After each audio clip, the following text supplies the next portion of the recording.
Hi friends, welcome back to my channel పట్టుపిల్ల వంటలు. ఇది ఏం కూర అనుకుంటున్నారా? చాలా టేస్టీగా ఉండే నాటు పుట్టగొడుగుల కూర అండి.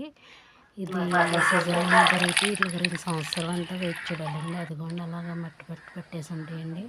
వాటిని మనం శుభ్రంగా కడుక్కుని తర్వాత ముక్కల కింద కోసుకోవాలి. ఎందుకంటే తర్వాత అవి పని చేయలేదండి, విడిచిపోని పని చేయవండి. ఇలాగ బాగున్నాయి కోసుకోవాలి. దానికి సంబంధించి 2 ఉల్లిపాయలు, 4 పచ్చిమిరపకాయలు తీసుకున్నాను. ఇంటికాడ పచ్చిమిరపకాయలు ఘాటుగా ఉంటాయి. అవి కోసేసుకున్న తర్వాత స్టవ్ మీద పెట్టుకుని మనం వేసుకుని మగ్గబెట్టుకోవాలి. ఆ మగ్గాక కొంచెం ఉల్లిపాయలు బాగా మగ్గాక అప్పుడు పుట్టగొడుగులు వేయాలి. కొంచెం నూనె ఎక్కువ వేసుకోండి, ఎందుకంటే నూనెలో మగ్గితే పుట్టగొడుగులు అనేది చిగురిపోద్దండి. కొంచెం మగ్గాక కొంచెం పసుపు, కొంచెం ఉప్పు వేసుకొని మగ్గబెట్టుకోండి.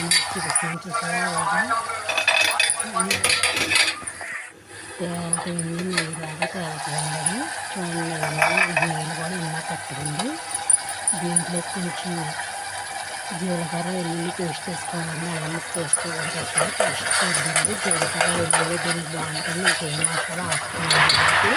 కొంచెం తగినంత కారం వేసుకోండి, ఎందుకంటే పచ్చిమిరపకాయలు ఘాటుగా ఉంటాయని చెప్పాను కదా, అందుకని దానికి తగినట్టుగా కారం వేసుకొని కొంచెం నీళ్ళు పోసిన చూడండి. ఇవన్నీ మొక్కగా మునగాల్సిన అవసరం లేదు, ఎందుకంటే నీళ్ళతోటి మగ్గిపోద్ది. నీళ్ళలాగా ఉంటుందండి. చాలా టేస్ట్గా ఉంటుంది. చికెన్ మటన్ కన్నా ఇది సూపర్గా ఉంటుంది. చూడండి, ట్రై చేసి చూడండి. ఇలాగ వండి చూడండి. నచ్చితే లైక్ చేయండి, షేర్ చేయండి, సబ్స్క్రైబ్ చేయండి. ఇలాగ ఉంటుందండి.